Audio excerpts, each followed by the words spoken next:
Hi, this is Hannah Burner from Giggly Squad. Have you ever put on a bra that makes you feel like a goddess? Prepare to be obsessed with the Dream Angels Wicked Bra from Victoria's Secret, the iconic brand behind the world's most comfortable bras.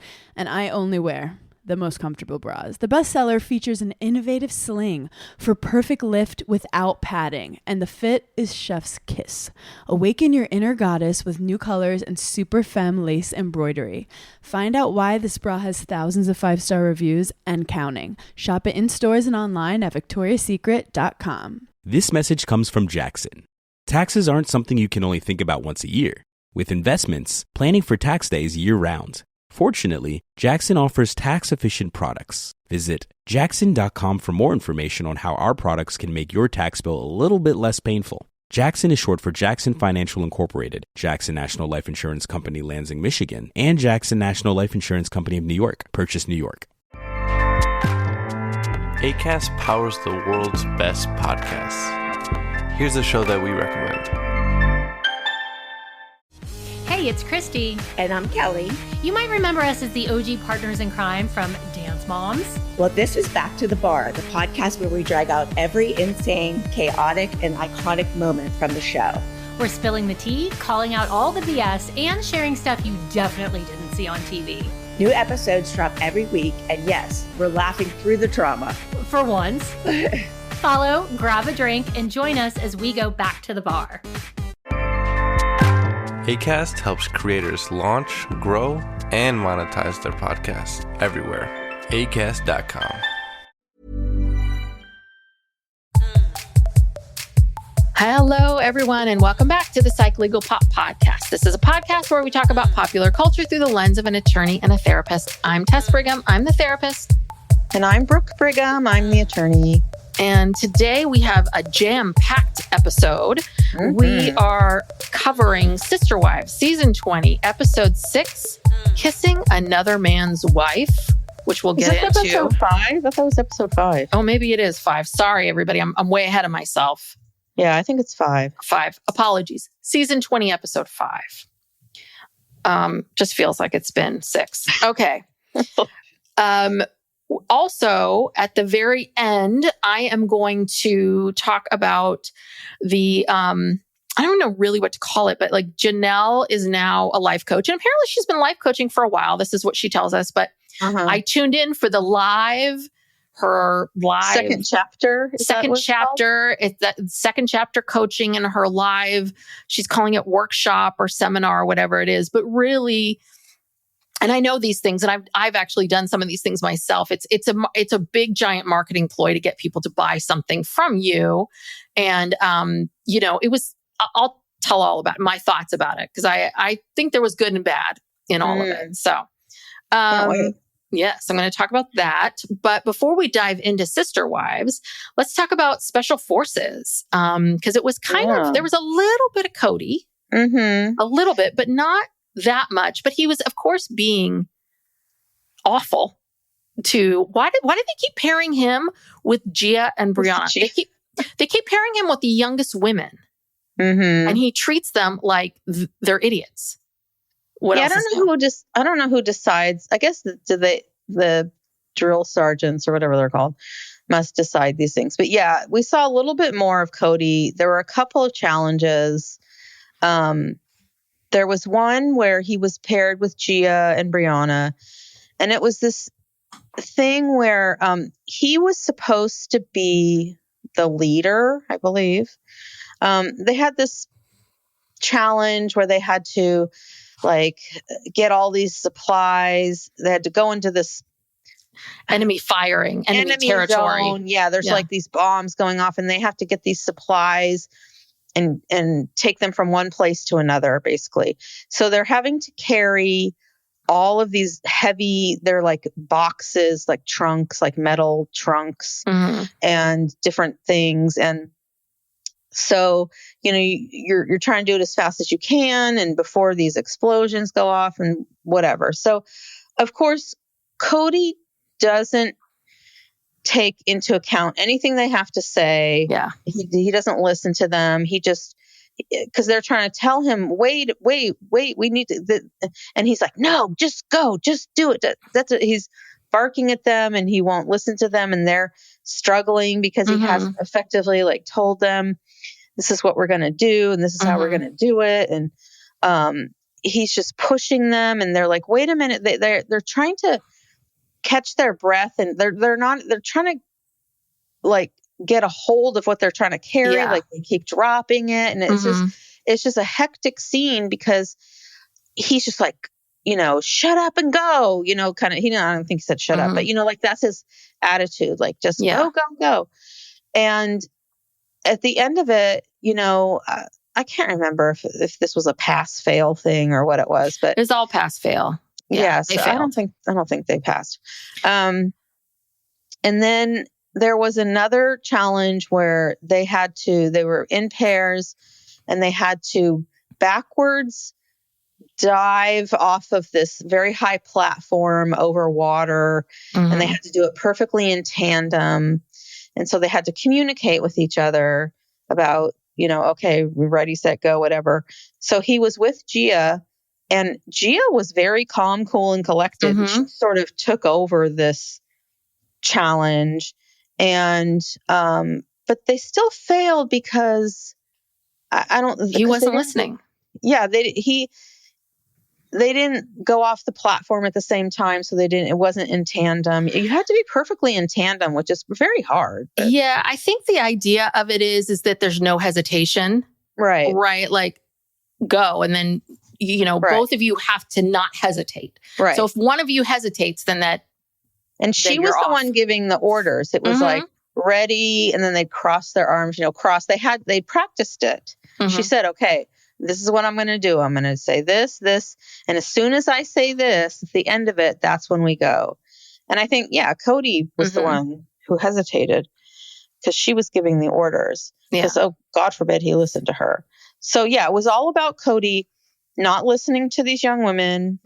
And then in a talking head, he said that they asked him something about his leadership or something. He's like, well, this is really strange. I said something about, I don't know about leadership or if I'm that good of a leader, but I just know that it comes from, if you're, it's about masculinity and masculine. If you're masculine, your masculinity just automatically makes you a leader, and that people will respect you. He says that I don't think that I'm a leader. I'm like, no shit, Sherlock. I've been saying that for as long as we've had this podcast.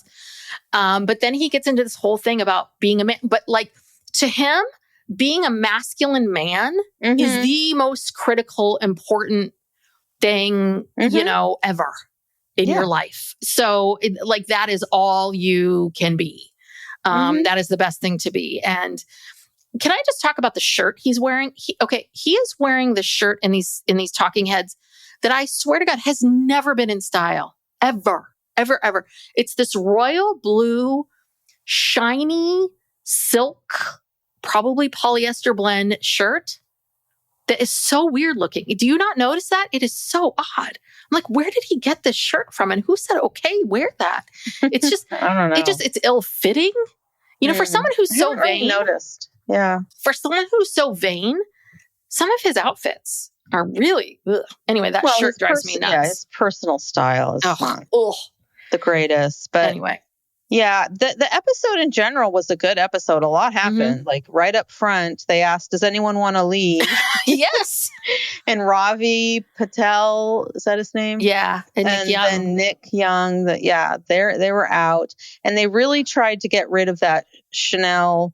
Yeah. But she stuck it out, and in the end, she was the only one who didn't take any candy from that box it was a trap that they left. And she was like, no, I don't think so. And they had all in the beginning said that she was the least trustworthy. So, yeah. Oh my God. It was a good episode. It was. And I'm glad we got to hear a little bit more of her story. I didn't know who that was. I think I was getting her mixed up with, Amon, the model. Right. Well, she's married older. David Bowie, who's a lot older. They have children. And I thought, oh, is this one of their kids? But then I was like, oh, wait. So she is part African-American and part Korean. And her mom actually, so her dad's Black, her mom is Black and Korean. So you can see a little bit. I mean, she's gorgeous. I can see that now. But she talks about this. She talks about, hey, when I showed up, I was not the look that people wanted.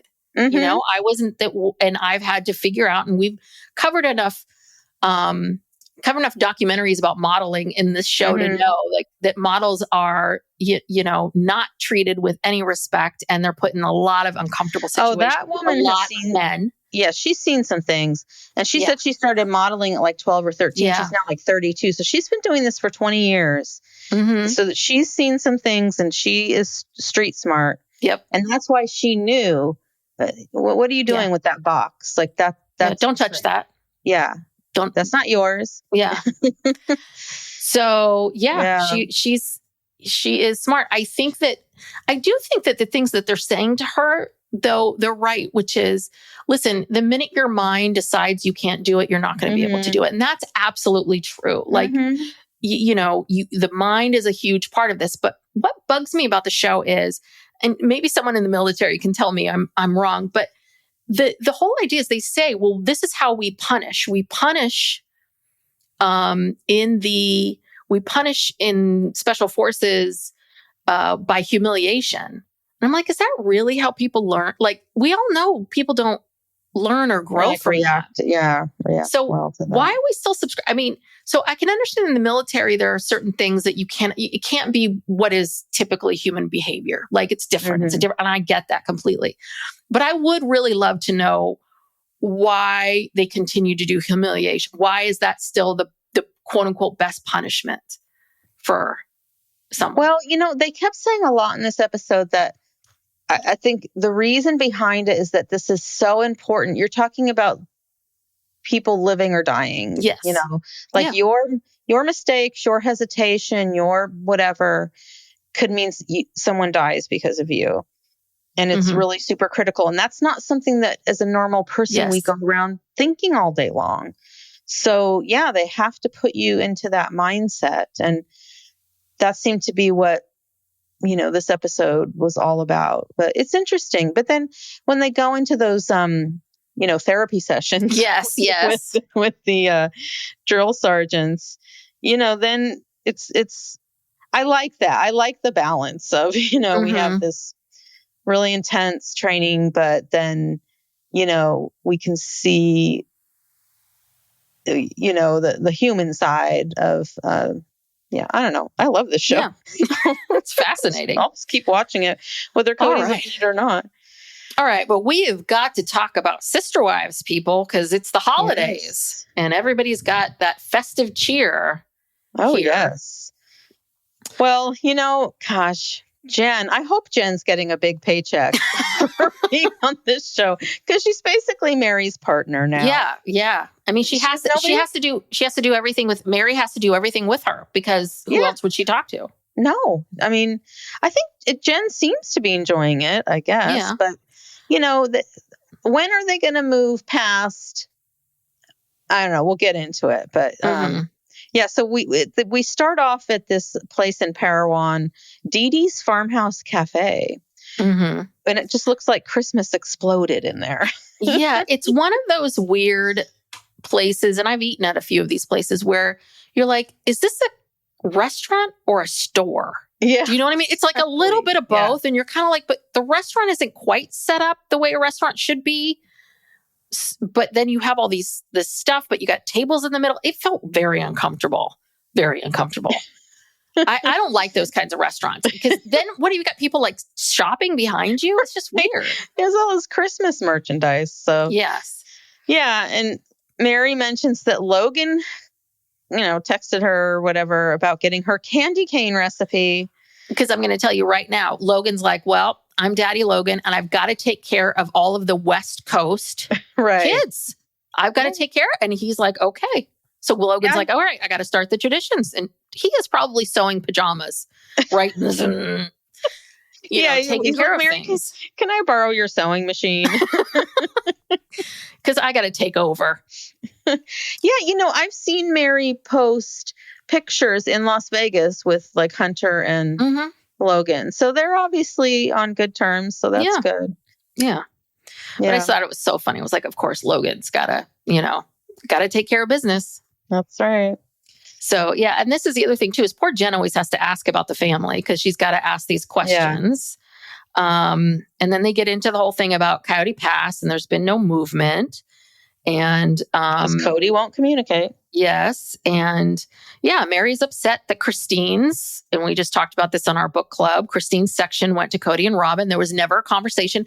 And Meri's right. Yeah. It wasn't fair to Christine. It wasn't fair of Christine. And again, that's the problem with this family. There were no checks and balances. There was no like system for how you're going to deal with things. It was literally Kody just bugs you until it was Cody's way or the highway. Yeah. Yeah. Because Christine also mentioned in the book that her portion of Coyote Pass was worth more than her house on paper, you know, but she just wanted so badly to just be rid of Kody and get the hell out. Because she knew that Coyote Pass was going to take forever to try to sell. Right. She was like, I got to get away. I got to get out of here. Right. I need money. Yes. Yeah. So, and then, you know, Jen is a good friend. I mean, she is saying the things to Meri that Meri needs to hear, which are like, you need to stop being nice. You know, Meri, like, how much more time are you going to give him? And Meri's like, well, I'm going to give him 6 more weeks. I don't know what happens in 6 weeks. Well, because there was a potential buyer. Oh, okay. In the picture. And she's like, let's see if this sale goes through. And I think maybe it did. I think maybe this is well, we'll see. I'm not quite sure what the timing is on this. I don't remember, but this is interesting because Meri, she doesn't feel comfortable pushing Kody or asking for what she wants from Kody because she doesn't want to seem like a bitch. But, you know, obviously Meri has this reputation of being mean Meri. Not with Kody. Okay. So you think that's it? And I think this is the thing. I think, again, I don't think Meri's an angry person. I think she was just angry at Kody and it all just came out on everybody. I think she was angry at Kody and angry about the situation. And it just, she got angry with the people that she knew she could. Right. Which isn't fair because it was the kids. Right. Yeah. I mean, she really is, when you think about what a doormat she was for so many years, she really is really weak. And that's why this whole worthy up thing, you're kind of like, okay, just because you make a video and lately, God, she's been making all these videos talking about, it's like she's trying to convince herself, you know, like how evolved and whatever she is about her life and everything. And it's like, okay, Meri, I don't really think deep down inside you really believe this. You know, you're you don't think she believes in the worthy up. I still think she's not practicing what she preaches. I mean, she has made some progress. Yes, she finally divorced Kody. Okay. That's a big one. That's great. But then when it came to the Coyote Pass stuff, you know, she should have filed a lawsuit like ages ago, you know? Yeah. So I don't know. Well, and I think this is what they talk about. I mean, I think it's the difference between Jen, who obviously was raised differently outside of these religion, and Meri, who was. And in Meri's world, I'm sure she was told, you know, you honor your husband and he's the king of the castle and la, la, la, la, la. She's still very affected by the religion, even more than Christine, I think, at this point. Because I think Christine went through her own thing of leaving. And you know, I mean, Christine's wanted to leave Kody for a long, long time. And so I think it was like this 10-year process of getting there. I think Meri's just started on this. I think Meri is where Christine was maybe, you know, 10 years ago. Yeah, that's true. So that is true. Okay, so now we're going to Greenville, North Carolina. Yes. So I guess Christine, David, and Truly came in from Utah for the holidays. There's this whole discussion about whether or not there's a cannonball in the front yard or not. I don't know why this is such a fascinating thing that we have to spend all this time on it, but apparently it is or it isn't. It's not. They explained what it was, but I was like, okay, I don't care.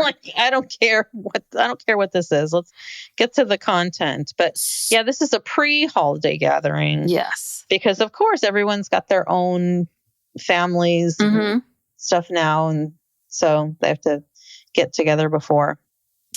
And this is where David starts telling Janelle, oh, you need to get on Farmers Only. And this, I'm with you on this. This is annoying. Like, say it once and that's it. But I think he's had this conversation with her many times. I think he says this to her every time they get together. I've heard it. Yeah, I've heard it at least 3 times. And that's the one where it just feels like Christine needs to pull him aside and be like, stop. Enough. But I think Christine thinks it's funny. I think Christine is in agreement with him. But also, did you notice that Janelle is again making her famous Pillsbury cinnamon rolls? Yeah, Maddie got another roll at the grocery store. Like maybe she made 2 batches. Yes. Since we have all this company here today. Well, we learn that one of the reasons why Janelle is not interested in dating is because Kody was a lot of work. It was high maintenance. He was very high maintenance. And Christine was like, yeah, he was. He had a lot of specifics, dietary specifics, grooming specifics. There was always, I'm sure everything was exhausting with him. Yeah. Yeah. And then it's revealed that Janelle likes Javier Bardem and Sam Elliott. Yeah, which I get. 2 very different people. Yeah, I get both of those, but those are 2 very different types. Yeah, well, she likes Sam Elliott's voice, who he has a very distinct voice. Yeah. So I know Javier Bardem. Yeah, I can see both of it. So yeah, I don't think either. I mean, Sam Elliott, there might be a Sam Elliott type on Sam Farmers Elliott. Only. I see more like she could find a Sam Elliott type in North Carolina, I believe. Yeah, just let her hang out at the local bar, or you don't even have to go online. Look, once upon a time, people went to bars. Met people. Well, she's going to have this business. Like, people know who she is. It's a little like you're going to be around people. But I do think that this sort of and there's another moment in time where we talk about, this is about Aurora and Brody. And there's something that Kody says about congratulations, you're someone's girlfriend, that I was like, oh, F you. Like, this idea that this is like Janelle. This is your goal. Yeah. Even though Janelle has just moved across the country, bought this property, lost a son, rebuilding her life. It's always about, well, who are you going to be married to? What man is going to be in your life? And it's like, why? Well, and I'm surprised this is coming from David, because his wife died like 8-10 years ago, something like that. And, he's been dating and single and whatever for a long time. So he should know that, chill out. Well, and also you lost your wife to suicide. Like, Janelle's going through something. Right. Yeah. This is less than a year after Garrison died. So yeah, calm down. Anyway. All right. So let's go back to Flagstaff. Oh my God. All of these Flagstaff scenes with Kody and Robyn are we need them. They're necessary and they're hilarious, but they're so painful.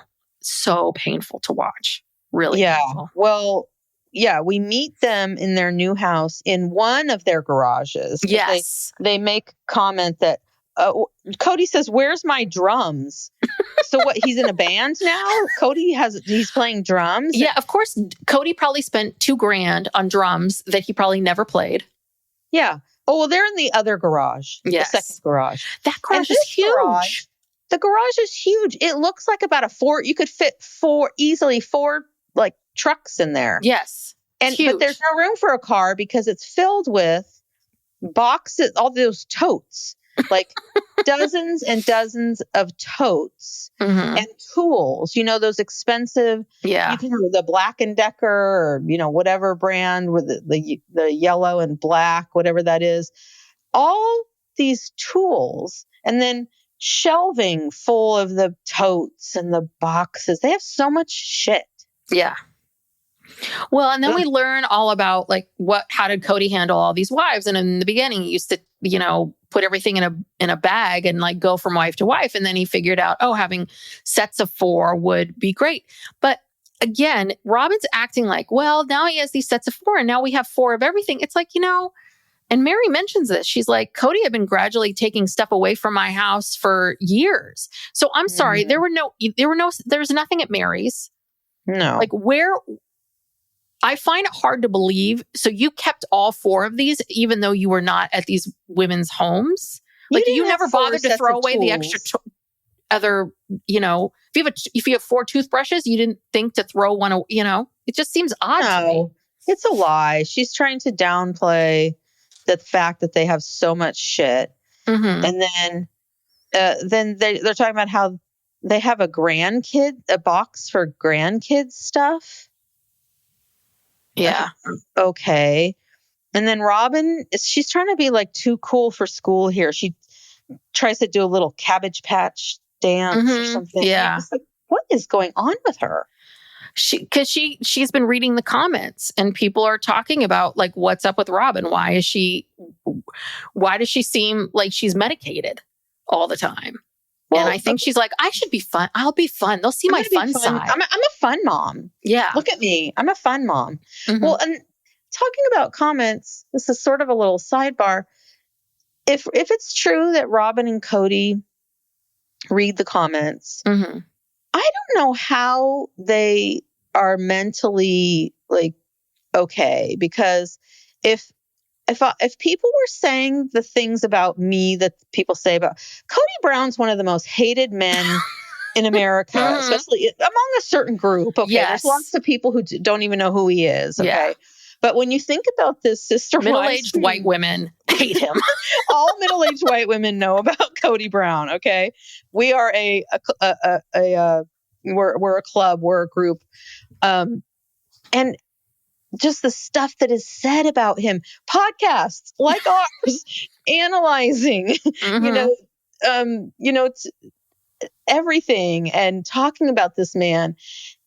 I would think, wouldn't that make you just lose your mind? And I don't know how these people live with all of this criticism. Not that it's not warranted, but it's out there.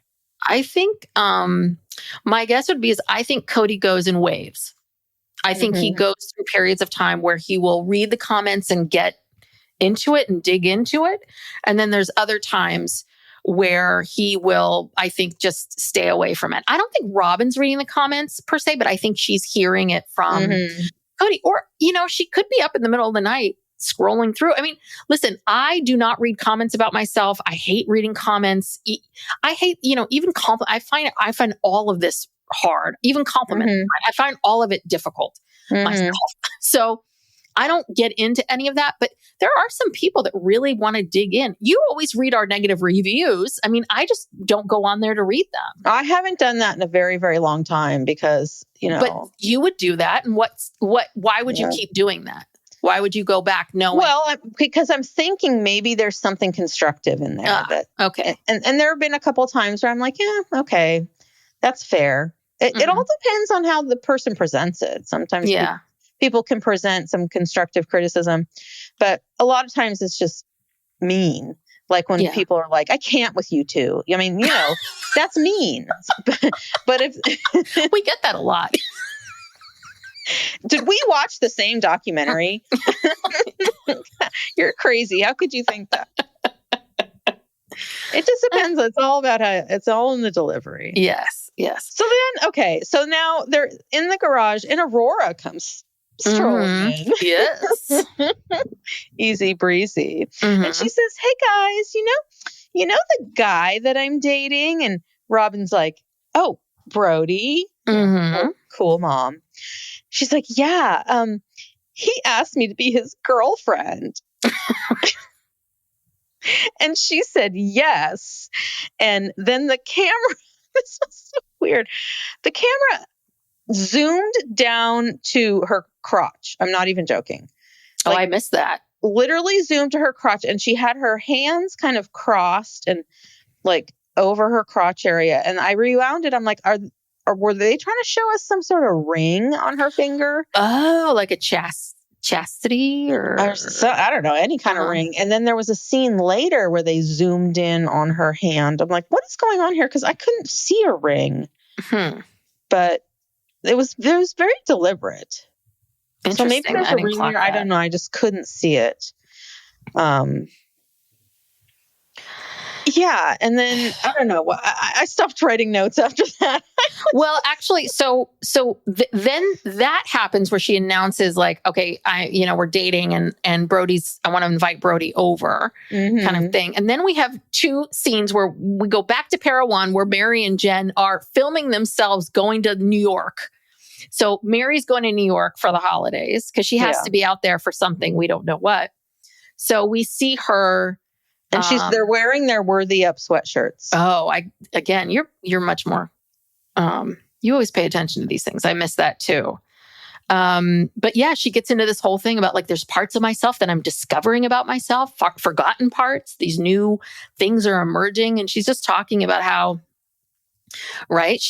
She's coming into her own. And here she is off in New York, which I've actually never been in New York around the holidays, which I think I would really like to do. I was thinking the same thing. I have never been there on the holidays. It's like sort of a bucket list thing I would love to do. You know what it is? It's like, because Steve, who's from the East Coast, he never wants to go back east ever for the holidays because of the snow and how cold it is. And he's always like, no. But I'm like, I think it would be, I understand maybe you don't want to go home, but like, I don't know.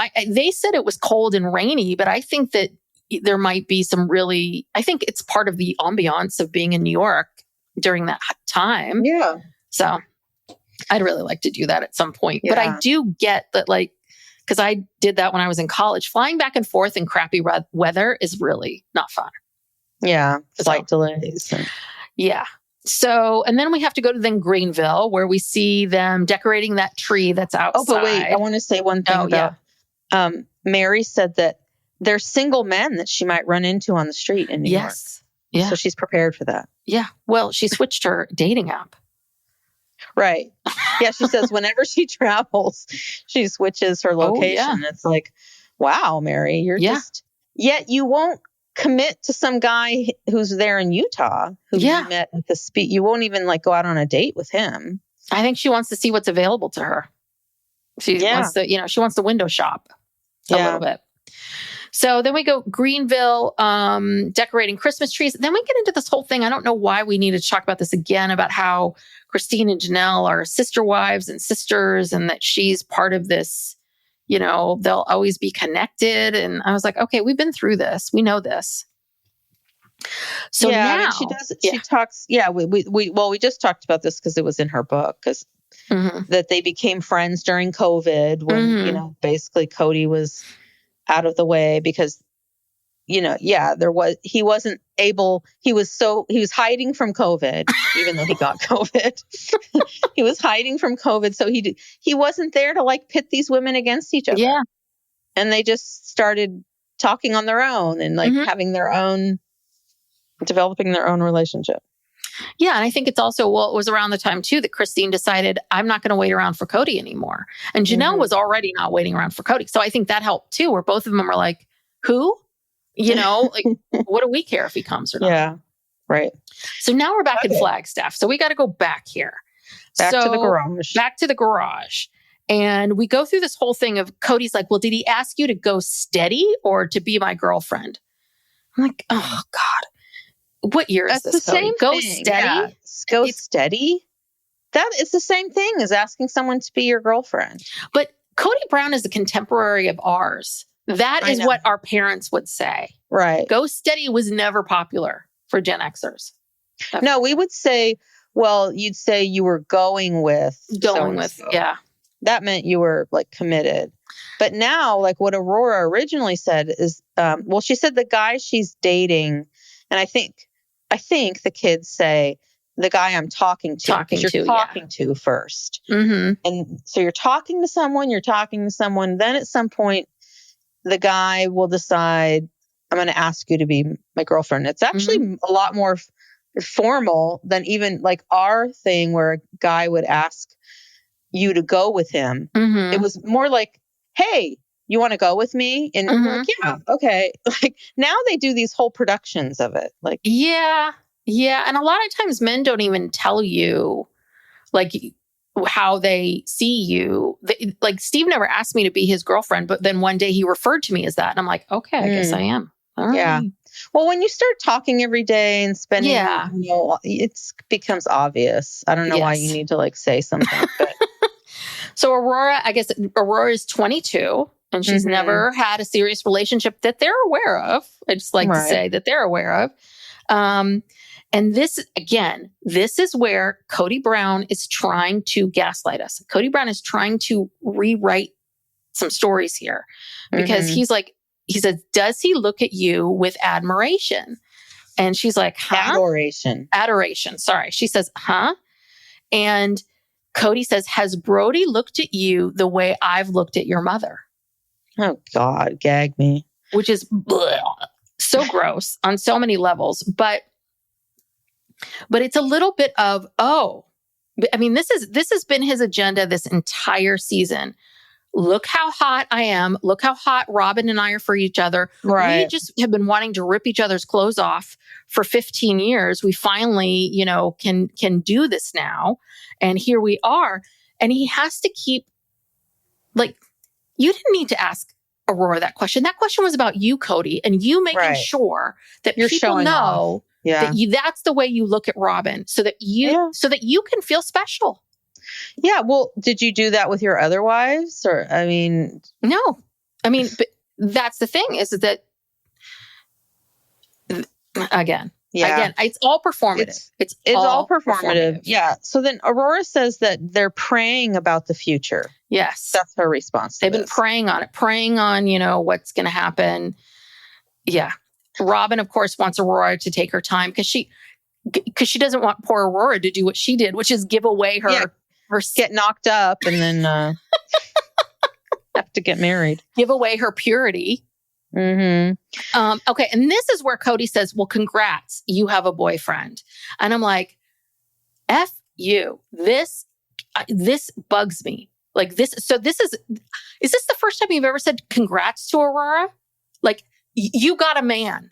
You got a man. So therefore I'm going to congratulate you. You got a boyfriend. You got a boyfriend, which is the only thing that a woman should ever want in her life. I know. It's so sexist, misogynistic. Well, now, did Kody really say this? I wrote this down, but I have a hard time believing that he really said this. He says, Aurora has told him that she wants him to protect her in these dating situations. And then Kody starts comparing his divorces to this. He says he knows what can happen if it goes wrong. Yeah. His whole narrative now is, well, I need to make sure that Aurora is ready for marriage, or I want to, now that I've been through all these divorces and all this heartache, because, now I know everything. Right. I know everything about relationships, divorce. Yeah. Because I just had a bunch of them. And being divorced 3 times doesn't mean that you know a lot about relationships. It just means you were divorced 3 times. So, yeah. And this whole thing about protecting, and he has this whole other thing too about men having to protect the woman, but almost protecting the woman from themselves. That was this whole thing he was talking to Brody about, which was a little bit like, okay. Kody has so much gobbledygook, word salad, discussions, confessions in this episode. It's hard to follow.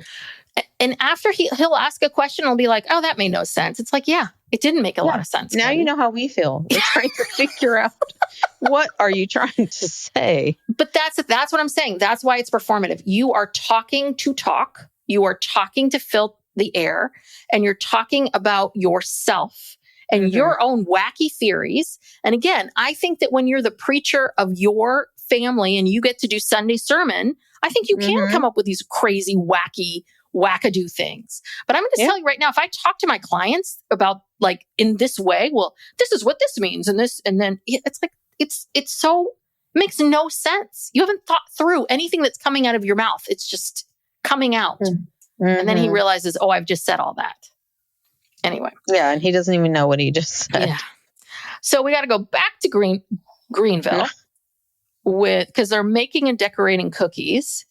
And then we get into this whole thing about health insurance. Now, I thought this is where Janelle talks about how, sometimes she would have health insurance through her job so she could insure her kids. Kody could insure Meri and Leon because Meri was the legal wife. blah, blah, blah, blah. And then she says, well, there was a period, we didn't have health insurance. So we used a lot of home remedies. And how she said, yeah, there was a period of time where I didn't have insurance for like 2 months. And Maddie's appendix burst, right? 2 months? Like, I feel like Janelle is kind of downplaying this a little bit. Like, she is I just happened to, that's a coincidence. A weird time in my life. I mean, just a couple months where I didn't have insurance. And this one moment in time, this is where Maddie had a major medical problem. I'm like, no, you didn't have insurance for years. And then even when Truly had her kidney disease, they didn't have kidney failure, and they had no insurance. And Christine says, in her book, we were between insurance policies. That's bullshit. I think this is one of their lines, again, I think this is the plural marriage line. And this is where Janelle gets into this whole thing about how Utah has really tough laws about plural families and trying to prevent them from abusing the systems. And but at the same time, whether they have harsh laws or not, it doesn't, I don't care who's configured in what this situation is. You guys intentionally had all these children knowing that you couldn't get them all insured. But also you can buy an insurance policy for anybody. Okay. For a child to buy like a catastrophic policy, that has a really high deductible for something like that, the surgery or whatever, would probably cost like, I don't know, $50 a month. And I know they didn't have the $50 a month, but it's like, but you got to do it. It's not like we're talking about you'd have to pay thousands and thousands a month.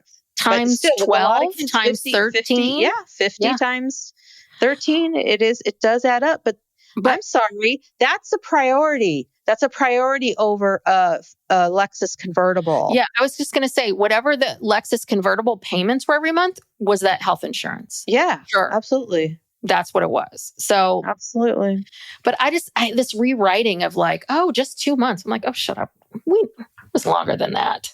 Yeah. But we get into this whole thing about back to the traditions and what's happening with the traditions. And Robyn was the one that they were decorating cookies. Christine's really trying to get these activities going, and nobody else in the family is at all interested as much as she is. Yeah. Christine was really kind of annoying during this episode. She was like trying to force the activities, forcing people to sing in the round. And no one was into it. Everyone was just like, okay, whatever. Yeah. Psych Legal Pop. We'll be back after these messages. This message comes from Jackson. Taxes aren't something you can only think about once a year. With investments, planning for tax day is year-round. Fortunately, Jackson offers tax-efficient products. Visit jackson.com for more information on how our products can make your tax bill a little bit less painful. Jackson is short for Jackson Financial Incorporated, Jackson National Life Insurance Company, Lansing, Michigan, and Jackson National Life Insurance Company of New York, Purchase, New York. Hi, this is Hannah Berner from Giggly Squad. Have you ever put on a bra that makes you feel like a goddess? Prepare to be obsessed with the Dream Angel's Wicked Bra from Victoria's Secret, the iconic brand behind the world's most comfortable bras. And I only wear the most comfortable bras. The bestseller features an innovative sling for perfect lift without padding, and the fit is chef's kiss. Awaken your inner goddess with new colors and super femme lace embroidery. Find out why this bra has thousands of 5-star reviews and counting. Shop it in stores and online at victoriasecret.com. But we learned that Robyn, I guess, had this cookie party every year, a couple days after Thanksgiving, that set off the season. And then they talk about, traditions and Meri making the pajamas. And we see those old clips. And this was my favorite, was Robyn says, well, I kept the pajama tradition. And I'm like, you bought all those pajamas. Yeah. I'm like, no, you this is not the same Target. thing. Yeah. Yeah. buying a bunch of sets of pajamas to give to your kids is very different than hand making every single pair for each kid. Right. I was like, oh yeah, great. Whatever, Robyn. And then, Christine's like, well, when I left Kody, I stopped all these traditions. And all right. Okay. Now we got to go back to Flagstaff. We got to meet Brody. But here's the thing is that they're acting like they've never met the guy, which is clearly untrue. Yes. And you see when he comes over, everybody's very comfortable with him. Saul like greets him at the door and says, "Hey," you know, I mean, and Aurora's very comfortable with him. They hold hands. They're affectionate. They're all hugged up. I mean, this guy's been coming around for months and months now. Well, also you can tell that Kody's really annoying is that he is being so annoying to her. She's just trying to do the dishes. You know, she's trying to do the dishes and he's like, "Are you nervous? Brody's coming over." You know, Kody's like, "Well, I think I just want to be his buddy." And then by being his buddy, I'm going to learn a lot about him. I'm like, "No, you just want a friend. You just want a goddamn friend." This is boundaries, Kody, boundaries. And then they're like, "Oh, Aurora's running. Oh, she's all amped up. Are you nervous, Aurora?" It's like, dear God, like it's still uncomfortable. It's still a lot to have you, even if you've met a few times, this is now on television. You're kind of declaring it to the world. Like, can you have some chill for a goddamn minute and give her a break? But then again, we're back to Kody. Are you nervous? Are you excited? Kody's like, I get nervous sometimes when I come home from a trip. And Robyn sort of says something like, "Oh, because it's been so long." And then I think Kody says he says something to the effect of like, he's so excited to come back because he's so hot for Robyn that he can't stand it. And that scene, he looked at her like he wanted to eat her. Yeah. Okay. And he's like, "Yeah, I get nervous when I come back." And what I think what she said was, "Oh, because it's been a while." Like he wants to come home and get down. Yeah. I mean, and that scene was super weird and uncomfortable. And they're doing it right in front of everyone in the kitchen. And when he says from a trip, are you talking about like you've gone away for a week or so or not? Are you talking about like when I went to my other 3 wives, I'd get super excited like tomorrow's Robyn's day. So I gotta, is it that? Yeah. Like I did not know. Talking about recently or? Yeah. Because you guys never not apart. You guys are always together. Right. What trips are you taking? The only thing I can think of is like if he went to a gun show or something. Yeah, that's right. So I don't know. But again, he's so sprung on her. But and that's the thing. And the way she's looking at, I'm trying to figure her out because she does say something to the effect of like, every time we talk about Aurora's romance, you want to talk about ours. You want to do that. And again, I think this is Kody. There's too much attention for this other person. I'm not getting enough attention. So let's bring it back to me.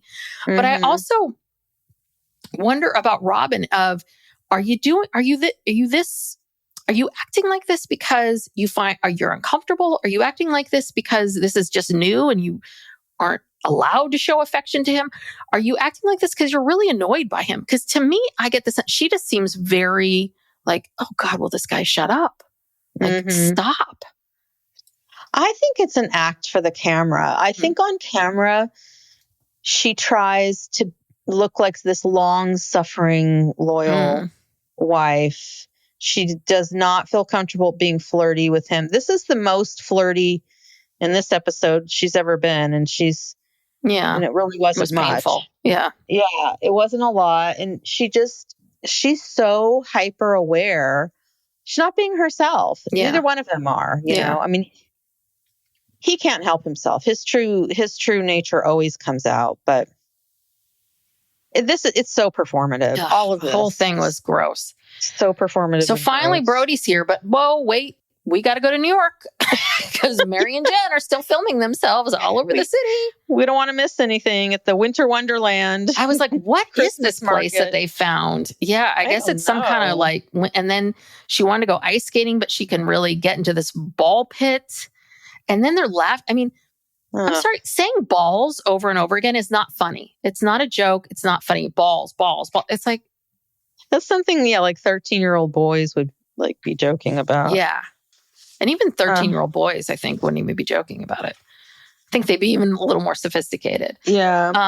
But yeah, we go into this whole thing about how Jen's the one that really has helped Meri and urged her to travel. I mean, I feel like Jen should be running Worthy Up. You know who should be running Worthy Up? Jen. Yes. Because she's the one that's been helping Meri worthy up for a decade now. But she's like, yeah, I told you to go. And the first time you went away somewhere, it was like Lake Havasu and you went away for a night. And I think that's great advice. And Meri's like, yeah, I had to get home right away. But it was like, good. Meri sat with the discomfort of, yeah, you're alone. And now what are you going to do? You know? And I think that helped her see that. And then Kody talks about, he's like, well, I don't remember. He says something about like, I don't know about that trip to Lake Havasu. I'm like, yeah, because you weren't there. Yeah, you weren't paying attention. And you weren't paying attention that she went, not you. But he claims that Meri would disappear and we wouldn't know where she was. And Meri's like, Kody didn't know because he wasn't around. Right. Jen was her only support system. To her. Yeah. Yeah. Ooh, okay, well, and Brody is here. Yeah. And this is where we learn that Meri changes her location. But she thought there would be better men to choose from in New York. Which, sorry. Okay, so Brody's here. Aurora runs to the door and she says, hi, handsome. Yeah, she's like, real comfortable. Oh, okay. Yeah, they're real familiar. Like I said, Saul is like waving and walking towards him. And he and Kody seem familiar too. So, you know, I don't know why they couldn't just admit that, you know. Yeah. Well, this guy's been around for a while. Brody is a cowboy, which I actually did not expect. That was not at all what I kind of thought Brody was going to be a little nerdy. But Brody is a cowboy with cowboy hats, full on cowboy hat, cowboy boots. He's got horses. And of course, lives on a ranch. Yeah. And Kody is creaming his jeans right now. He is creaming his jeans. He's like, God, I've been missing someone since Caleb. Oh, this is Caleb 2.0. This can be my Caleb. Because you know Cody's thinking about when he and Brody can go rustle up some horses and, you know, he can talk to him about ranching and cattle. You know Cody can't wait for this. They probably have already done that. I bet you Kody has been hanging out at Brody's ranch this whole time. Yes. And you know, something I noticed throughout all these scenes with Kody and Robyn, Kody calls Robyn mom. Like he refers to her as mom. Yeah. Even if he's just talking directly to her. He'd be like, hey, mom, you know, not like, oh, like your mom or go ask mom. I don't know. I was like, this is weird. Yeah, it is. So they're going to do a bonding activity. They're going to decorate a tree, a small fake Christmas tree. But downstairs, no, but it's not the main tree that's downstairs. Right. For people that just moved in, they seem to be pretty moved in. Yeah. That's why this timeline is so bizarre. Like, how moved it? I mean, because it seems like you guys all claim you're in boxes, but you seem pretty settled in. Like the Christmas tree was all out, decorated. So they're going to decorate Christmas trees that are going up in the game room upstairs. Okay. But that room seemed empty. There didn't seem to be anything in there, at least what we could see. But oh no, the tree is too small. But Robyn has another, you know, she just goes to the garage where all this crap is and gets another one. No, she said that she was like, I don't know where the other tree is. I think she bought 2 of those trees, and I think she didn't realize how small they were. Because I don't think she went to the garage and got anything. She basically said, well, this is what we got to work with. Yeah, well, whatever. Again, they're ugly fake trees that are flocked already. I'm like, do they really need to be decorated? Well, yeah, I don't know. She had all her QVC decoration kit, you know, her tree kit, and she needed to use it. And this is when they talk about this. This is where Kody says, "Well, I'm not a planner." Oh, really? God, no shit. Surprising. And he said, "But Robyn's more of a planner, but Robyn didn't get the right tree." Blah blah blah. Oh, and then somehow a bag of mistletoe. But it wasn't. You know what I mean? Everyone was like, no. Robyn's like, that's not mistletoe. Everyone's like, no. He's like, no, I think it's mistletoe. It's berries of mistletoe. I'm like, oh, dear God, don't do this, Kody. Don't do this. Don't do this. Because is Aurora supposed to be kissing Brody? Right. In front of the kids. Well, at all, number one, but in front of the kids. And then, so what you're looking for, so if she's not allowed to kiss him, then you're really talking about you. And you're looking for something to give you an excuse to shove your tongue down Robyn's throat at this moment in time in front of your children. Well, yeah, and he has to mention that Robyn is shy. Yes. Kody is not. So, he just loves being affectionate with her. He loves PDA. Yeah. He says, I just love affection. And I'm like, no. I said, you want attention and you want your ego stroked all the time. If it is not being stroked all the time, you get uncomfortable and unhappy. And then that's when you have to, pick. Yeah. All right. So then is this where we get into the pocket knife? Yeah. This was the weirdest thing ever. I forget how this comes up. But Aurora says that she has a pocket knife, which was a gift from Brody. So it comes up because Kody asks Brody, they need some sort of knife. And he goes, oh, well, you must have a pocket knife, right, Brody? And Brody's like, well, not on me. And Aurora's like, well, I have a pocket knife. Here you go. He gave it to me. Brody gave it to me. Yeah. And then Kody gets into this really weird thing about how does Brody protect Aurora from himself? Yes.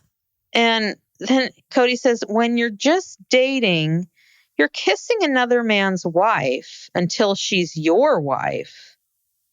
And the reason he believes in chastity is because you shouldn't take away something that doesn't belong to you. Now we're hearkening back to Robyn's issues of someone taking her purity, yes, what didn't belong to them, even though she, gave it to them. And you produced a child from it too. Yeah, let's not even go there. That's just so crazy. And then he just starts this lecture of, he says, when you're protecting a girl, like I want to protect Robyn, when I'm protecting her from myself, I'm trying to protect her from being hurt by me. What does that mean? I don't know. I mean, he goes into this whole thing about, right, because the other part of this too is, okay, so Brody, you need to protect Aurora, but you also need to protect Aurora from yourself. So, but again, meaning don't make her have sex with you. Yeah. At all, because if you do that, then I don't know, something bad's going to happen. I don't know. I mean, he's not threatening anything, but he's also kind of making it a little bit like poor Brody is just like, who is this man? I know, this guy. I think, but it's a little bit like this idea of men can't help themselves. Men can't help themselves. They don't have control. And so therefore, right, it's about being pure, and you need to protect that. And you need to it's so misogynistic and old fashioned and ridiculous. Well, Aurora can't make decisions herself. Right. And that's the thing. And it's because it's his daughter. Like, obviously he wouldn't be saying it if the tables were turned. He wouldn't care. But yeah, that whole idea that, men can't help themselves, that's their singular goal. That's all they want. And also that women don't want it at all. Yeah. Yeah. And it's like women shouldn't want it. They shouldn't want it until they're married. And if you want it before you're married, then there's something wrong with you. And so, of course, Aurora's not going to want this. So don't try to take it from her. I mean, what year are we in? Yeah. It's like, yeah, well, shouldn't you be saying that to everybody everywhere? Don't take, it's not your place to, right. Yeah, it's not Brody's place. It's not it's wrong. You should not be taking anything from someone that they're not willing to give you. Of course not. I don't care if they're 16, 22, 45. I mean, but yeah, this idea that this is religion, and this is what messes people up, because, people in these religions refuse to accept. Teenagers have been having sex since the beginning of time. Teenagers have sex. They are sexual, and that's never going to change. That's never going to end. And so better to just arm your teenagers with, information and tools and support, and hope for the best. Yeah. That's all you can do. Yeah. You know? And it might not even be sex, but kids are fooling around. They're exploring. Well, they're figuring any things sort out. of Like activity. Yeah. So it doesn't always mean sex, but it can mean a lot of different things. So then this is where Kody says, I kept my hands off of Robyn until we were married. Bullshit. Which is bullshit because didn't we see the two of you? So is kissing part of that too? That's what I wanted to know. And Kody says, well, we were older. Robyn and I were older. And I had an outlet. Yeah. He had an outlet with his other wives. Yeah. Okay. And then he goes into this whole thing of like, well, don't you want to be in a relationship with someone that you're so cool with them that afterwards you can become friends? And then it's like, they can be in your life. And then you can say, hey, huh? What?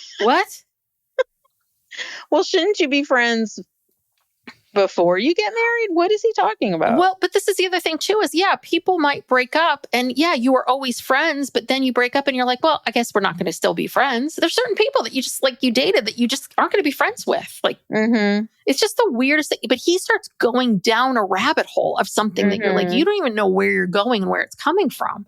But it's all this, it's this stupid gobbledygook that again, I think was revered and thought of as genius and intelligent. And now he's realizing, oh crap, I don't know what the hell I'm talking about. Right. Because he's just spouting gobbledygook. They're just standing there looking at him, staring at him. And again, they were kind of holding hands and the camera pans to their hands. And I'm like, searching for a ring, didn't see one. And he's just, and he's saying all this in front of the little kids. These littles that you think are so precious and can't, the tenders.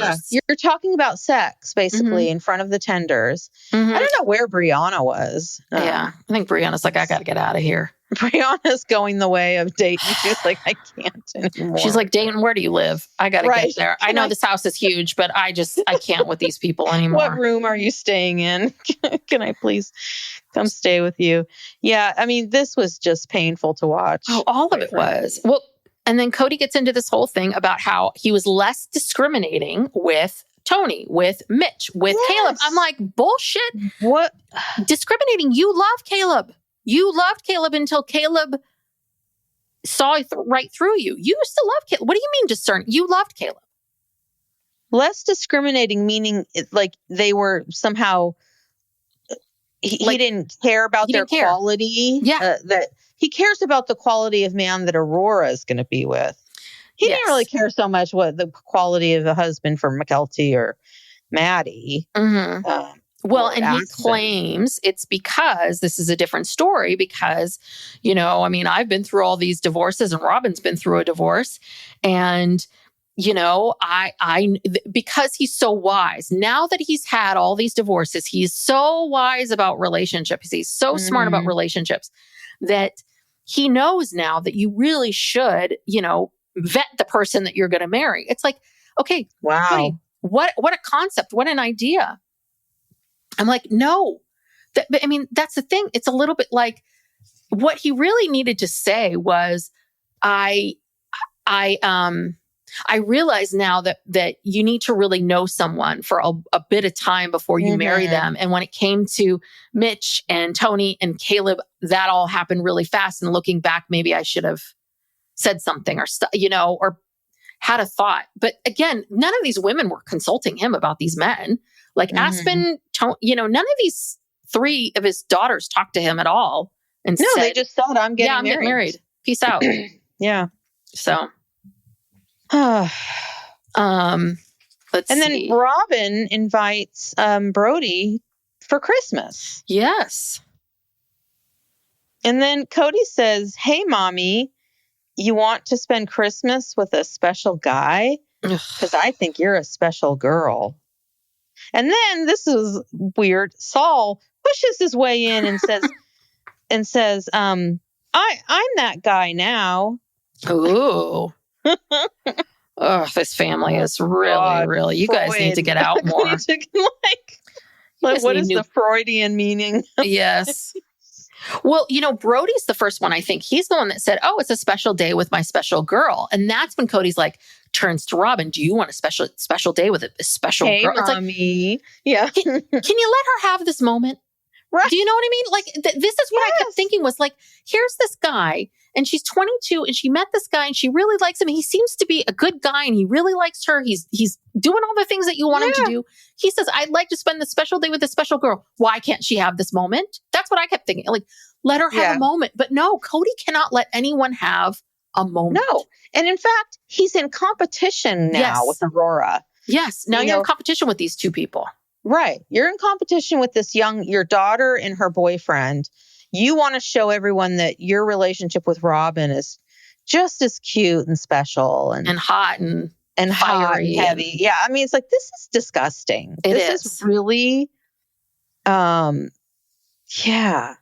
So, and this is where we get the talking head of Kody saying, about how Robyn is shy and we haven't been able to show affection. And he's like, the whole time, always so worried about, be careful, don't show the world that we've got this thing. It's like, guess what, Kody? We already knew. Right. Like they already saw it. Yeah. You weren't great about hiding it.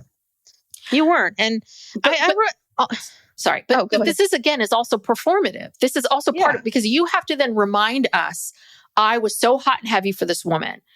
You know what I mean? It's like his ego is so fragile that he's been rejected by these three women that he claims he didn't love, that he has to continually remind us over and over again, but I am loved. I am loved and wanted and desired by this one woman. Right. And it's so intense and so special. Sorry. Yeah. I know. And then just, it's so uncomfortable, this whole thing. And then Saul and Ari are just, she's just become a background character. Yeah. Like she needs to be more vocal. Like she's now just, you don't hear a peep out of her. And she's just kind of in the background. But she's taking this all in. Yeah. And that's not good. But I want to, interesting to see what happens with Saul and Ari in the future. I know. So they decorate their two little trees, and then Robyn says, "Let's go have some eggnog." and then Kody says, "I believe Aurora is dating with intention." Okay, Kody, yeah, we know, but I want to say something about this Brody. Yes, because some photos have surfaced. Oh no! And look, I don't know anything about I don't know anything about Brody. I have nothing bad to say about Brody, but I think it's just interesting. I guess there were some photos on his Instagram of he and Aurora and cute, like flirty kind of photos. And then there was a photo of her like holding this big AR-15. Oh God. Yeah. And there were, I think, 2 gun pictures of her with a gun. And maybe one with them both in a gun. But there was definitely one with just her and this gun. And she's posing and smiling. And, I think, was he in the military? Did they say that? No, I don't remember them mentioning that. Okay. So, well, he's a cowboy. We know that. I don't know. I mean, I hope he is a good guy, and I think there's whole groups of people out there that their whole feeds are these guns. Do you know what I mean? I think it's shocking to us because we don't know anybody and no one would pose, but I know it's not like an unusual thing at all. It just was kind of shocking to see our little Aurora, posing with a gun. Yeah. But I guess it shouldn't be because, her father is involved with guns.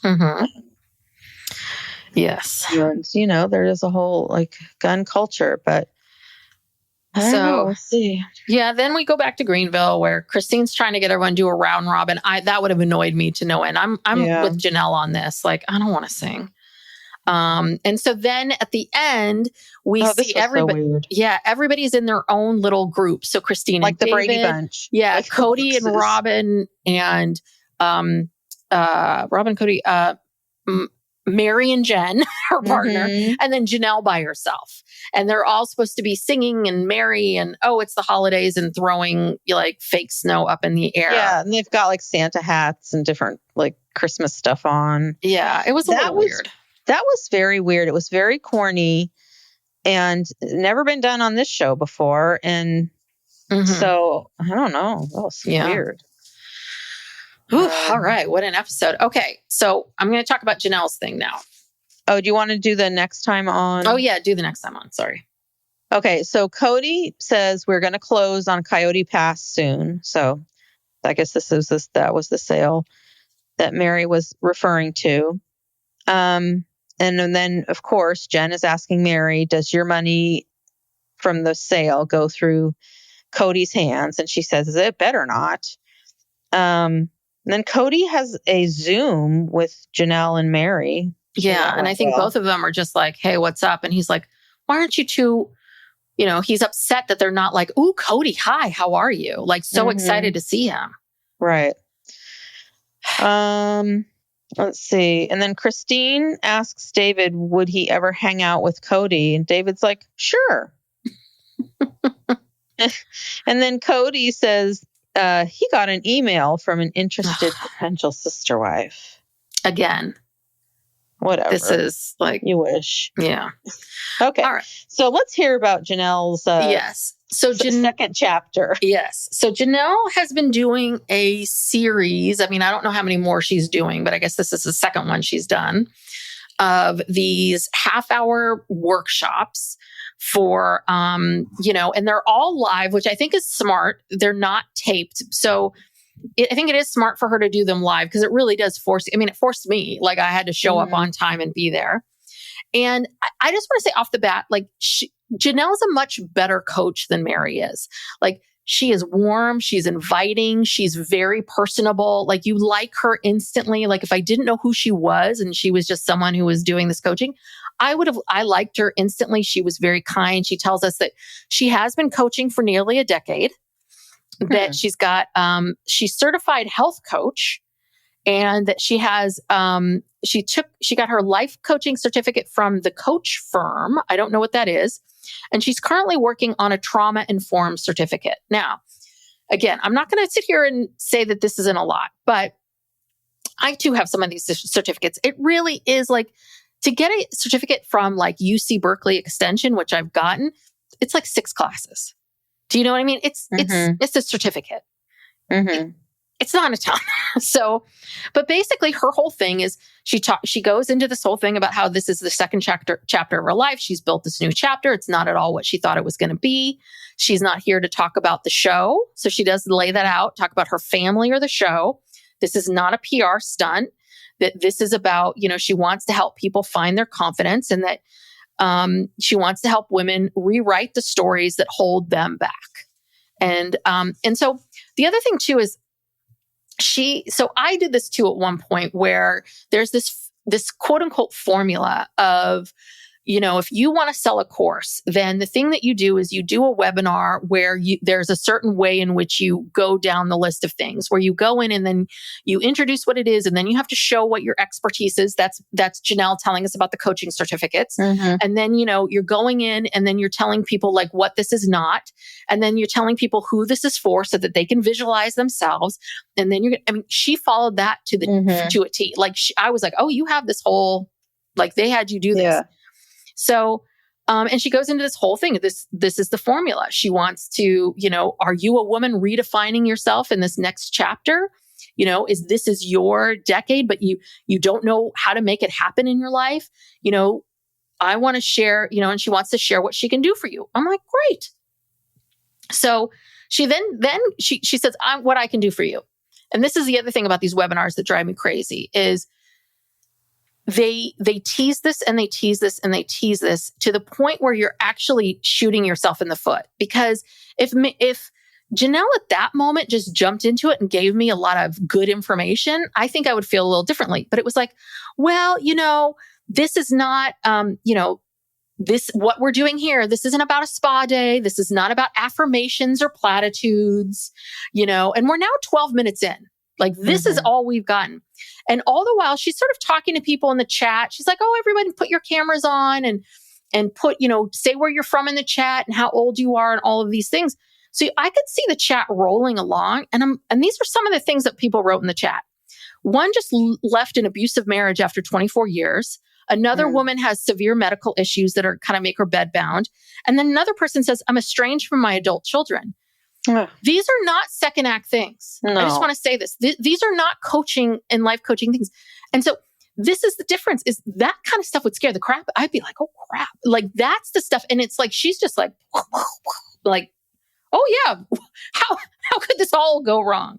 So, again, she goes into this whole thing. You've told that you have to be this kind of person, but now it's time for you to pivot. Your second act is your best part, over and over and over again. Okay. So finally, we're about 15 to 20 minutes in. She wants to give us her first tip, her first big thing. So her first tip is that not all of our thoughts are true. Okay. And that we are not our thoughts. And she does get into like coaching is not therapy. Coaching is based on real science. And basically what she's saying is, she's like, I have this paradigm thing, this exercise. This is a cognitive behavioral technique. And I'm like, yeah, these are all cognitive behavioral techniques that are all based in science. Yeah. So she just went to some life coaching thing that basically took the core of CBT and just, that's what a lot of these life coaches do. They take CBT and then they bastardize it and they have no idea what it is and what they're really doing. But okay. So she gets into this whole thing of like, you know how it is, you step on the scale and depending on the number, it can really change your mood. You have to think about things in terms of, our brains aren't always right. And that's simply a story or interpretation of what that piece of information is. She's not wrong. Like whatever the number is on the scale, that's a fact. Doesn't mean you're good or bad or anything like that. She's absolutely right. And she's like, well, what if you chose a different thought? And then she goes into this whole thing of like, you don't have to spend all this time in therapy. This is different than therapy. She then talks about how 3.5 years ago, she was planning on selling everything, becoming a nomad, going into an RV. She thought it was too late for her. And then she had this idea of this flower farm. And then she kind of goes into this whole story that we all watched her go through of like, yeah, I started to do this and I thought it was this. And then this thing happened. I'm like, this is not groundbreaking. Like what happened with you, the way in which you did this is not groundbreaking. And she admits, she said, there were so many thoughts that I had about myself that were keeping me stuck. And then she says, well, you know what? But you might be thinking, again, part of the formula, I am not like you, Janelle. I don't have a reality show. I can't take time off of work or I can't do this kind of stuff. And then she goes, but what's the cost? And so they want you to get into the cost. The cost is that, you're going to lose the opportunity to have the life that you want. The cost, the cost is your life is shitty. The cost is you're living with Kody Brown. You're still married to Kody Brown, right? God. She's like, this isn't about rah. You need a plan of action, which she's not wrong about, and I'm going to give you the tools to move with clarity. And then this is also part of the formula. She starts talking about these women that she's worked with. Now, she didn't do the thing that she needed to do, which is you need to give a case study when you tell people like, this is who this person was. This is what they came in with. This is how I treated them. And this is the outcome. That's a case study, like what you did to change this person. She just basically reads 3 or 4 testimonials of people who worked with her and wrote her nice testimonials, which is all well and good, but that doesn't tell me jack shit because I get testimonials all the time. Like testimonials really don't tell you anything. You can get a testimonial from anyone about anything. It's not much of anything. Like, you're not proving to me that you know what you're doing. You're just proving that you got people to say, you were good at this. And then like we get into this whole thing about this other person. And then she goes into the decision point and she's all these new skills and becoming a watcher of your thoughts. And then it's all of this goes on and on, not changing what you're thinking. You need to think about things with curiosity and compassion.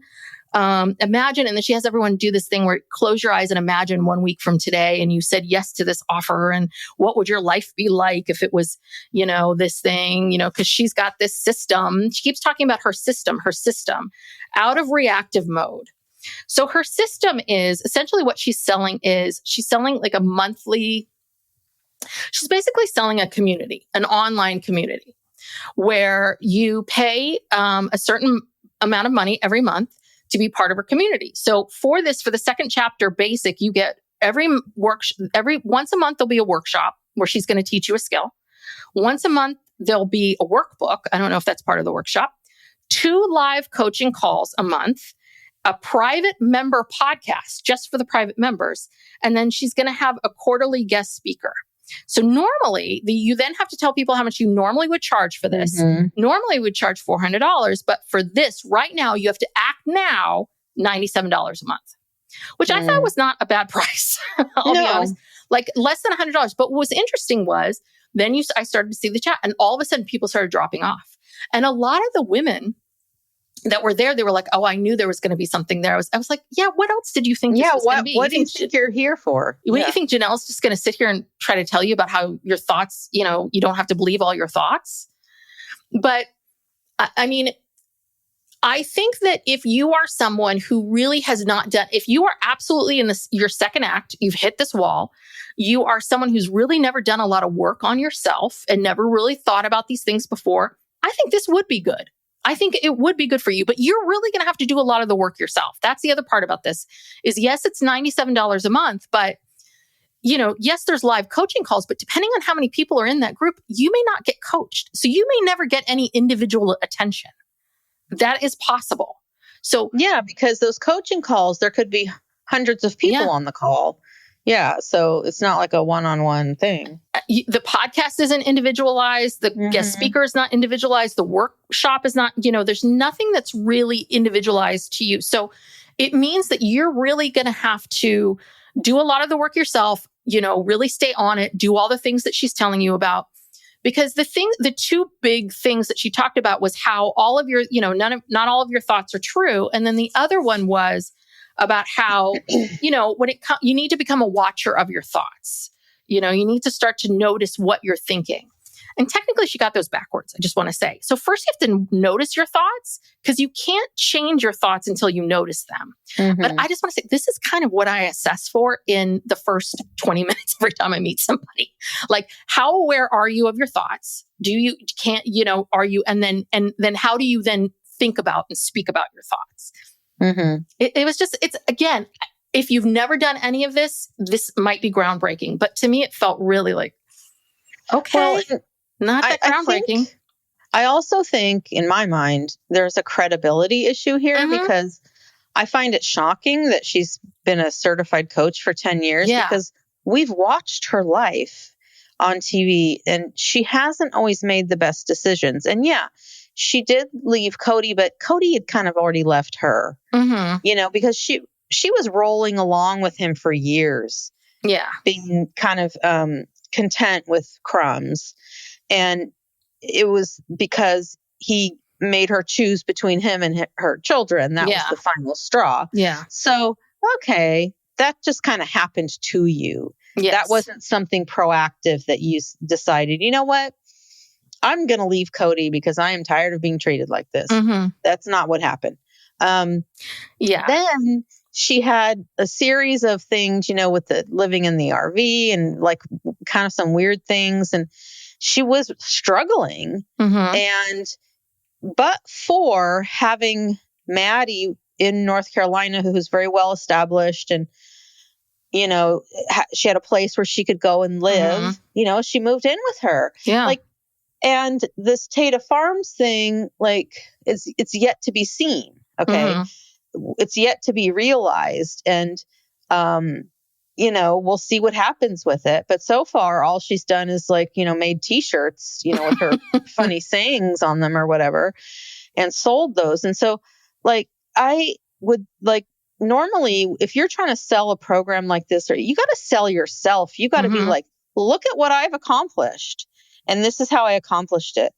She doesn't really, I'm not trying to be mean about it, but she really has not accomplished this kind of thing that I would look at and go, wow. Yeah.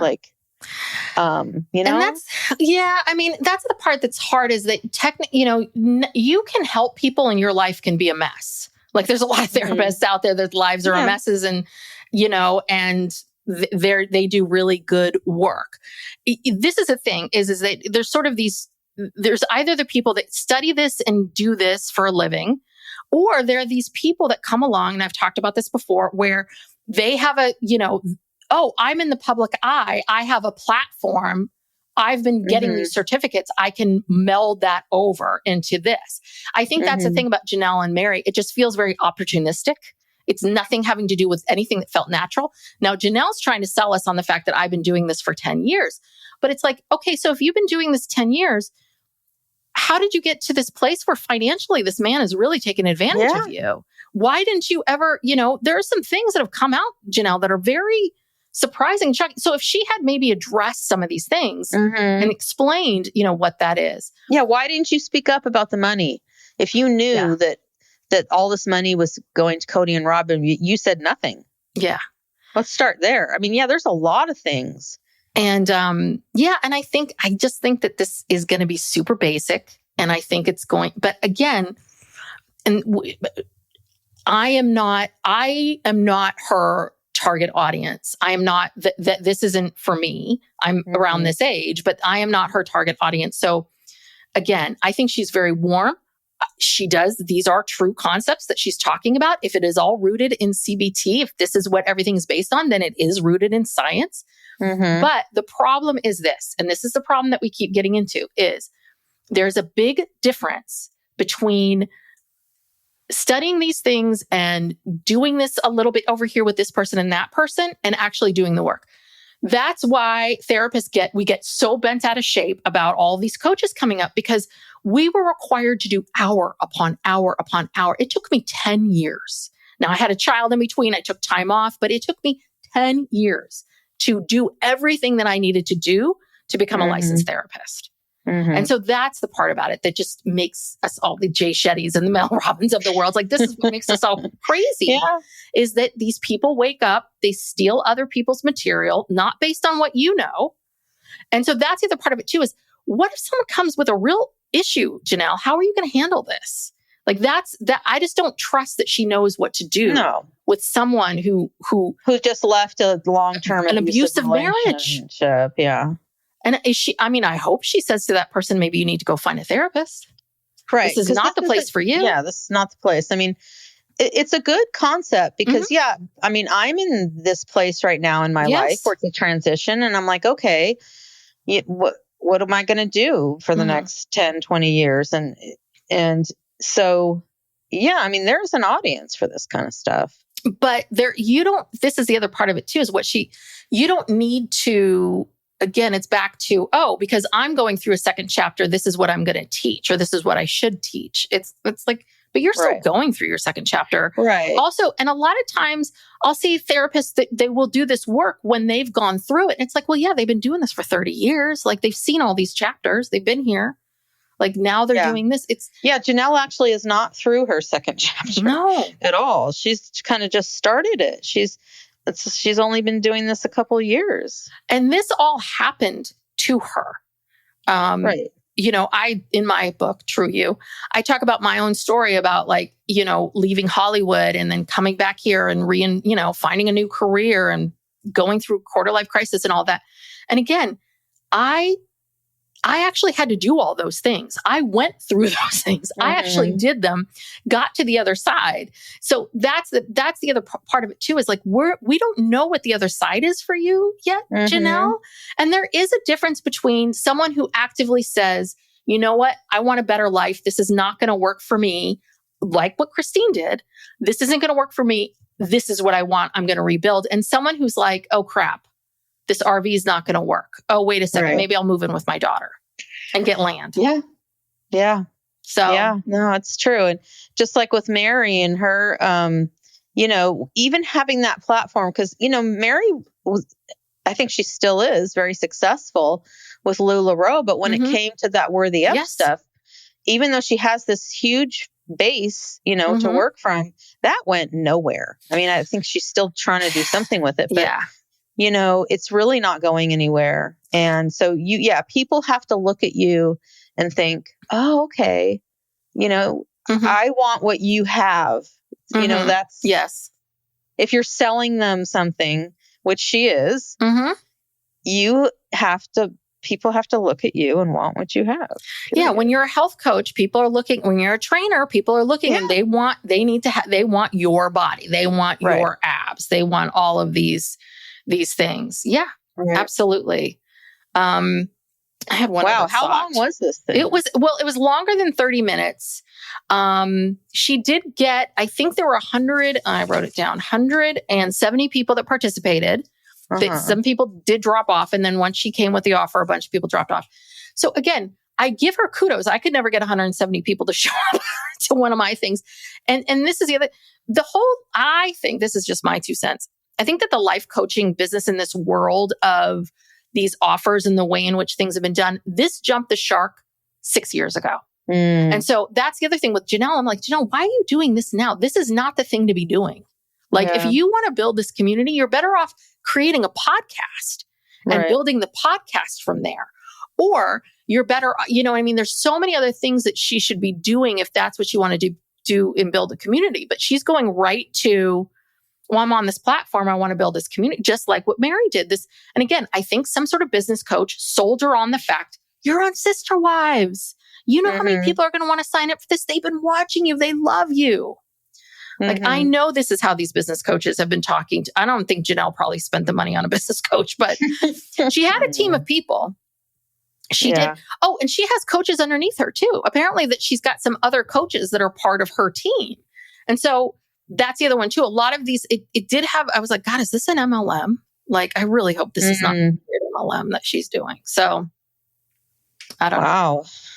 Well, thank you, Tess, for your service. It was, I mean, I took a lot of notes. I paid attention. I tried, I really went into it with like, I'm going to be open to this, but it's 20 minutes of you talking, 1 minute of something that, Brooke, did you already know those things that not just because you have a thought doesn't make it true? Oh, I know that. Okay. Yeah. Yeah. I mean, I say this to people randomly, all the time. Like, this is not groundbreaking. Right. And, I don't know. I think this is my problem. Why I'm not more successful is I feel a tremendous amount of guilt for taking people's time and energy if I'm not going to give them something really good. Like I'm horrible at selling and I need to get much better at it. But that's the thing. I feel really like weird. Like, okay, take it if you want. If you don't, I'm fine. I hate the whole selling thing. But anyway, so it's just, but if I was going to do this and I want people to buy something from me, I would want to bedazzle people. I would want to tell people something they've never heard before. Like, every time I do a workshop, I try really hard. Like, what is something that they cannot Google? What can I tell you? And I don't know. Yeah. So. Yeah. Wow. Okay. Well, yes. We'll see how that goes. Yeah. I think she's going to be more successful than Meri. Yeah. Because she is very warm, and she is very warm, very likable, very nurturing. Yeah, absolutely. And really, just like what Christine says, no makeup, looks beautiful, face, the blonde. I mean, all of it. I give her that. I just think she's in over her head. Yeah. A little bit. Yeah. All right then. Okay. Woo. Got to wrap it up now. All right. Well, thank you so much for tuning in. If you're all here, we do have a Patreon. If you are a fan of Sister Wives, we are covering Christine Brown Woolley's book. We just put out episode, I think it's 8. We're going to have probably 9 total. So we really have deep dived into this book. That's on our $8 level. So go check us out. We have a $5 level where you get all the shows ad free plus a weekly bonus. And then if you're part of the $8 level, you get the book club plus a true crime plus an Ask Us Anything. So go check us out there. There's lots of other ways to support us. You can write us a 5-star rating and review. Those are really helpful. Follow us on social media. We're on YouTube, so please subscribe. Tell a friend, tell 2 friends. Spread the word of Psycholegal Pop wherever you go. All right. Hallelujah. Yes.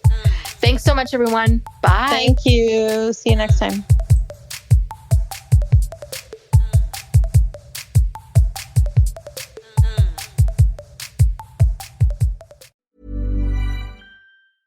This message comes from Jackson. Taxes aren't something you can only think about once a year. With investments, planning for tax day is year-round. Fortunately, Jackson offers tax-efficient products. Visit Jackson.com for more information on how our products can make your tax bill a little bit less painful. Jackson is short for Jackson Financial Incorporated, Jackson National Life Insurance Company, Lansing, Michigan, and Jackson National Life Insurance Company of New York, Purchase, New York. Hi, this is Hannah Berner from Giggly Squad. Have you ever put on a bra that makes you feel like a goddess? Prepare to be obsessed with the Dream Angels Wicked Bra from Victoria's Secret, the iconic brand behind the world's most comfortable bras. And I only wear the most comfortable bras. The bestseller features an innovative sling for perfect lift without padding, and the fit is chef's kiss. Awaken your inner goddess with new colors and super femme lace embroidery. Find out why this bra has thousands of 5-star reviews and counting. Shop it in stores and online at victoriassecret.com. Acast powers the world's best podcasts. Here's a show that we recommend. This season on The Dream. Supplies are being provided by nurses who run out in the middle of the night and purchase diapers, but the hospital is still charging as if they still have these items. We are digging into every topic we've ever wanted to cover on this show. It's a spinning plate analogy. The second that you stop spinning those plates, that crashes. So you can never stop working. The Dream Season 4 comes at you weekly starting Monday, January 20th. Acast helps creators launch, grow, and monetize their podcasts everywhere. Acast.com.